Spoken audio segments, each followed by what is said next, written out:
I'm Gina. I'm going to show you how to make a spoon, just like this. Oh my god, it's so cute. Let's do it. So I have a piece of clay. It's just a little piece. You know, you can make a teeny tiny one with less clay. You can make a larger one with more clay. But here's what I've got. This is probably like 4 ounces of clay.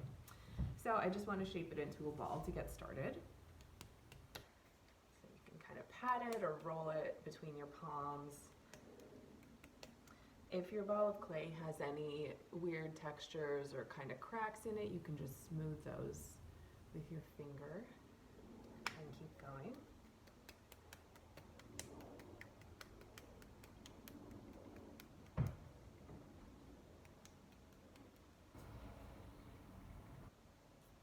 All right.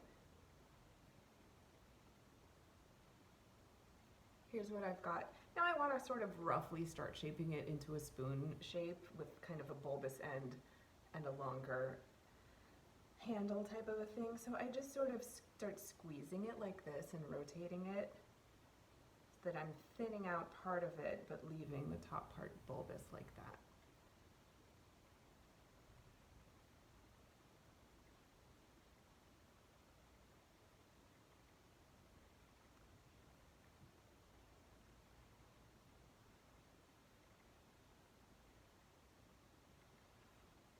Now here's another way to kind of elongate this beginnings of a handle.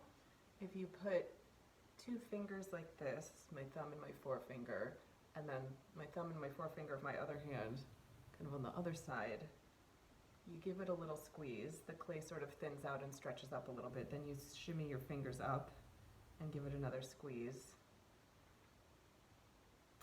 And then now I have this like kind of square shape here, which could be totally cool. You could leave it like that and keep doing this multiple times. But if you rotate it and now squeeze on those corners, you can round it back out again. I might do that a few times.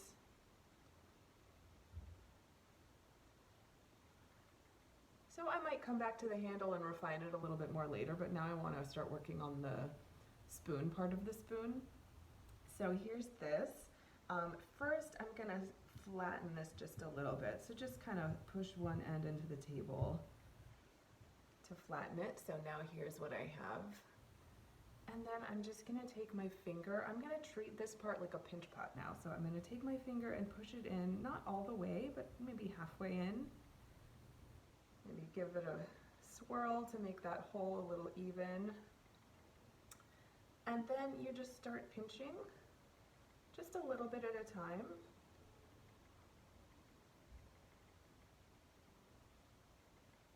You could also turn this into something else, maybe. I don't know anything about that. I'm making a spoon. So I'm just going to continue pinching this until it looks the way I want it to. You can definitely stop here and have this really cute, chunky spoon, or you can make it thinner and a little larger. This size is great for coffee, little coffee scoop. Smaller ones are great for salt. You can have like a little pinch pot full of salt by your kitchen stove situation. Where do people cook? I don't know anything anymore. Have a little salt bowl in your kitchen with a little spoon to scoop it up with. If you start getting cracks along the rim, I sort of did it without thinking about it. These little tiny cracks are okay. You don't have to worry about them now, but anything, you know, bigger, I'm making a fake one that looks like that, go ahead and smooth it as soon as you notice it, because those just get worse the more you pinch. And then maybe I want to go back and elongate and thin out my handle a little bit.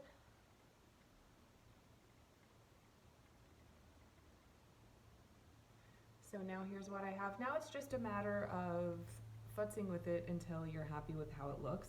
Sometimes, can you see the profile? It's not, you know, perfectly flat on this plane. So maybe I want to tap it on the table. And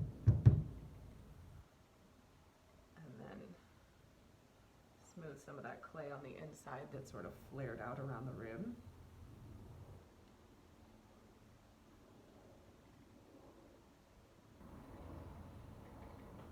For But this is a really darling little spoon, and I want to show you one extra little thing you can do.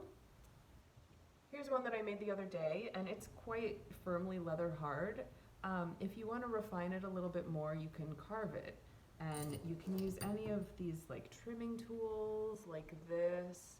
The round end probably will be better than the square end on this one. I like these little metal ones if any of you have these in your kit. These are nice and sharp. So this is just basically, you know, maybe I want to make this little edge here a little thinner. I can carve some of that clay away.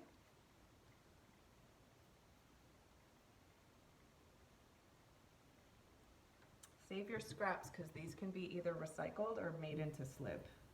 And if you don't know what slip is, we will talk about that in another video. Nice thing about carving is you also get like this cool carving texture.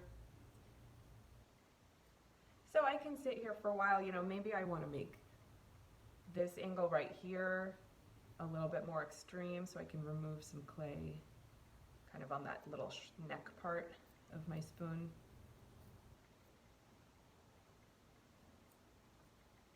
One thing to keep in mind about really anything you make, but I find this is sort of a good thing to realize and to think about when you're making a spoon or a piece that doesn't really have like a bottom to it, like in the same way that a mug does. When we make things and we glaze them, we never want to have glaze on the bottom of our items because we put glaze on, we put these in the kiln, these sit on a shelf, and when they're fired, the glaze melts and turns into glass. So if you have glaze on the bottom, that piece will fuse to the kiln and we will have to break it to get it out, and then we'll have to grind little bits of glass off of the shelf of our kiln. So it's not a fun situation for anybody. So the reason I want you guys to know that when you're making a spoon is you might be thinking, oh, I want this whole thing to be, you know, white glaze, but there has to be some area on the back where there's no glaze at all, because when this sits in the kiln, it can't have glaze on that surface that it rests on. So if you want the whole spoon to be glazed, you are gonna either have to have, you know, you're gonna have to figure out how the spoon sits. I can't bend my hand this way. Here we go. Like what surface the spoon sits on, and plan to either have no glaze there, or what I usually do is I just glaze the little inside bowl part and then I leave the outside raw, which looks really pretty. Another thing you can do is if this area is nice and flat here, you could glaze the whole thing, remove glaze from this whole area, and fire it sitting like this. I think that would be really pretty. So keep that in mind. Make some spoons. They're really nice to give as gifts. Don't forget also when you're done making any piece to put your name on it. I have like this cool stamp, so I'm just gonna stamp my name right there. That's me. Thanks for watching. Stay tuned for more. Bye.